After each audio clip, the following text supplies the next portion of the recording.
All right. Rhett, can you talk about what you guys are working on this time of year with still more than 2 weeks before a game? Yeah, 2 weeks from Saturday. School started this week. Today was just our second practice since school started. And we started transitioning towards looking at the Clemson. There's still some aspects of it. They're kind of half fall camp, half getting ready for Clemson. We haven't gone fully there with our attention, but we've definitely started spending time each day on them. And, obviously they're extremely good. So the extra time's well needed. There's still some guys that are getting some good work, though, and good reps. And yesterday being the first day of school kind of typically is historically never a good practice, and it was just very average, I thought, from just the energy and the output we got. But today they bounced back really well, and there was good urgency today. So you just talk about the quarterback situation and when you guys might make a decision. Yeah, well, when we're ready, when we decide. Yeah. Still 3, or do you narrow it down to 2? All 3 guys still taking reps. But would it be fair to say with John in particular that, you compared him experience-wise to a true freshman? Yep. For him to be in an equal competition after basically 30 practices or so, does that not speak pretty high to how his ceiling could be viewed, because he's at a level playing field with 2 guys, one has been the assistant for 3 years, one's been the assistant for 2 years, that, he speaks pretty strongly of John that he's on a level playing field with those guys? Well, all I've said is all 3 guys are still competing and repping. I didn't give a level of where everybody's at, and but that's a fair question. The thing I will say that he's done a nice job, keeping up at their pace, and I just think the more time he gets for reps, the better chance he has of continuing to improve. And so just trying to get him as many reps as possible. Woody Barrett being involved in the Hold on one sec. That was more or less a joke, because I know you're not going to say it. Okay, good. Where does Woody Barrett stand? Do you expect him to be redshirted, or is it? It's probably a little early for that. Physically he's almost 240 pounds. I've been impressed with just his ability to focus and his eagerness to learn. He's getting better. He's way behind those 3 guys, in fairness, 1 because of time, and 2 because they're getting the bulk of the reps. I don't know if he'll redshirt or not. Some of that could depend on injuries and things that happen. So kind of bringing him along, still getting him as ready as he can be. Still believe he's got a bright future and feel really good about, bringing him in and that he's going to be a good fit. And so we'll just continue to bring him along, kind of like we had some young guys in the past, and just see how the season goes. So it's probably too early to say for sure if he would or wouldn't. Just because you never know what happens with the other guys getting hurt and stuff like that. You scrimmage Saturday, and is that a point where you'd like to make a decision on quarterbacks and staff? Coach, I don't think he's fully decided exactly what all we're going to do Saturday. I know we're going to do a lot of situational work. We did some situational work last week. I know we're going to do a lot more situational work this week. So how much of that is scrimmage and not, I'm not sure if Coach fully has decided what he wants to do there yet. So just kind of take it one day at a time. I understand it's still competition, Rhett, but is there any consideration that if Jeremy is not the starter, to actually redshirt him because he graduates in December, you save him a year to potentially play at that point? Yeah, I hadn't really gone there or thought about that yet. So obviously that's an option, but we haven't really considered that at all. We're focusing on this year, trying to win this year. Rhett, how's Tyler Queen coming along? He's good. He's out there with us, full pads. He's on a kind of a pitch count, but he's throwing, I couldn't tell you, I've seen between 30 and 40 yards, I think anywhere from 30 to 50 balls. And so he's in a position where there's no reason to rush him. He had an issue originally when he got here, kind of overcame that, then he got hurt again. And so just kind of with where we're at, I think it wouldn't make a lot of sense to push him back and re-injure it or have a setback. So, Robbie's doing a good job with him and just told him, hey, go at the pace you need to go at, and when he's full speed, which should be sometime this fall, then we'll treat him as he's full speed. But until then, I don't want to wear out his arm or anything. Are you shuffling the offensive line any, maybe taking a look at some other guys in that starting lineup? At this time of year, you're always doing some contingency plans. So, if this guy goes down, what's the next move? If this guy goes down, what's the next move? And you got certain guys that got to know more than one position. So, this is a good week to try to get some of those guys some reps at another position. We've got 5 practices this week, and then you got 2 weeks of game prep. So this is a good week to do that. So we've mixed and matched some. Who are some guys getting reps at center? Same guys that always do. Xavier, obviously, Caleb Kim, Austin Golson still is a guy that can play center for us if we need to. So. But how does Mike Horton's development come along? Just kind of making his way up the depth chart? You know, he's doing some good things. Coach Hand's tried to give him some series with the first team at times just to see how he responds to that. And that's kind of another part of those mixing guys in and whatnot, because, you know, the reality of it is you're fortunate when you go through a year like we did in 13 and nobody really has a significant injury. You've got to be ready for a guy to get hurt or, you know, get dinged up in a game and the guy's got to go in and we can't miss a beat. So he's doing well. And he's probably getting to a point where, like a lot of other guys, he needs game experience to really start taking that next step. So, is he a guard in your mind? Or yeah, he's playing a lot of guard this year. But he can. You know, he repped there as a backup tackle last year, so he's a pretty athletic kid and a really smart kid. But we've kind of kept him as guard as much as we could this fall. In the contingency of the left tackle, would Mike move in, or would you move Robert back to the left side and then either Braden the right tackle or Mike at right? Like, I know you don't want to play right. No, I know. chairs with one move. Correct. Yeah, you know, Robert's a guy who's played exclusively right tackle lately, but has a ton of reps on the left side, and he's a smart guy. He's a senior, so he's a guy who can know both.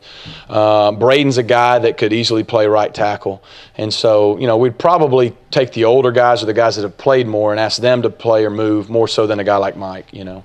You anticipate the offensive line that came out of spring, the top 5, staying that 5 into Clemson? If things go the way they are, probably, you know.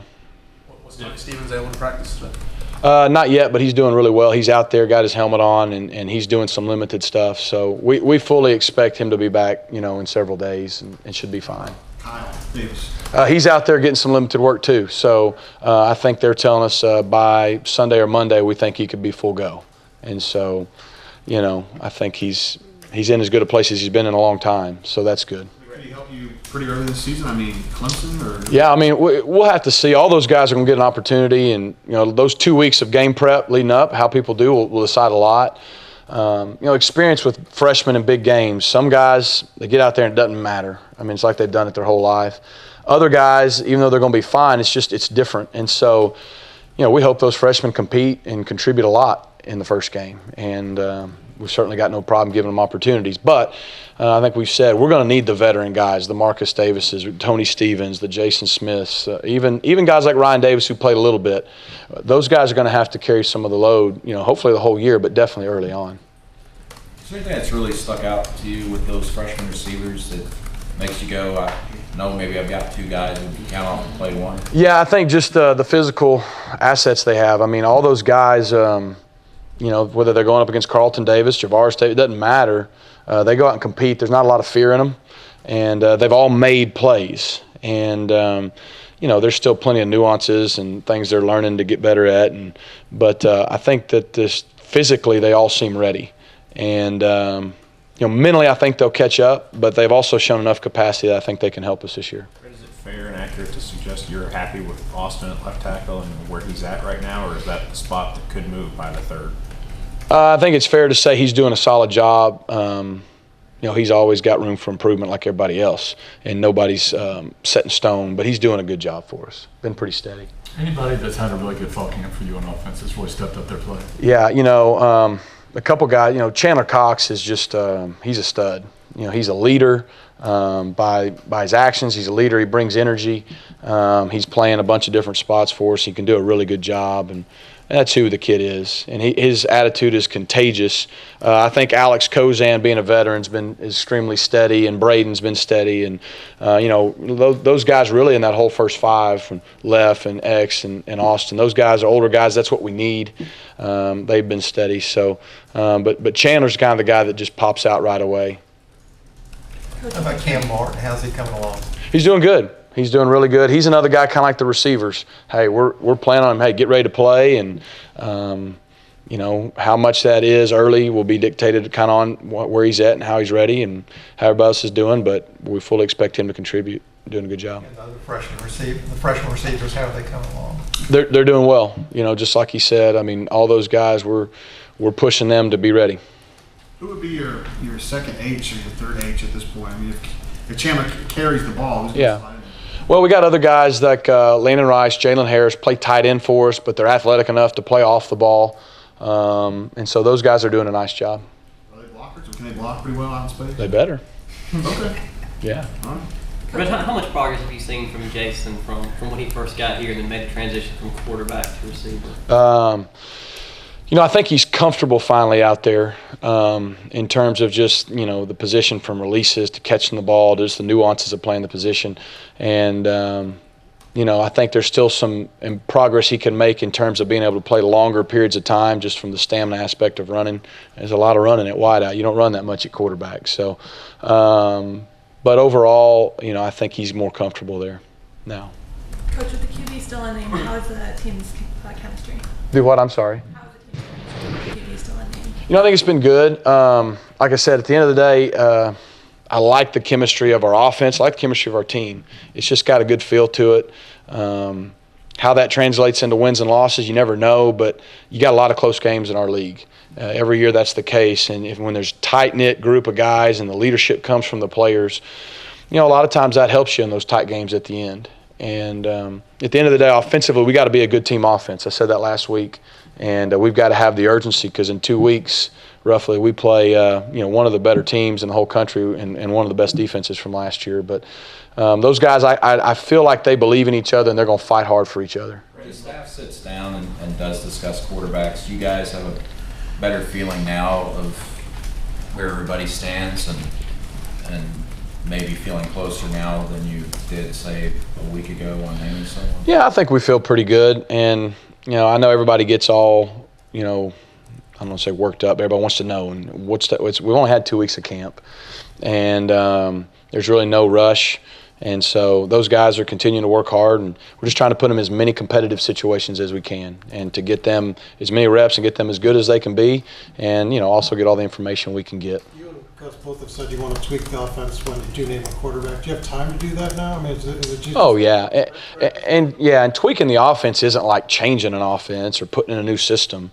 It's just, and sometimes it takes you a couple games, especially when it's a new guy, to learn what they do best and try to build around their strengths. But we have a pretty good idea of what those guys are and what they can do. And, again, it's going to be a team offense, and those guys got to all be ready because you're one play away at any point in time or 2 plays away, depending on which guy you are. And so that won't be an issue. At 230 pounds, can Malik Miller help you at H if he's so far down the depth? He could potentially, but right now he's exclusively playing running back.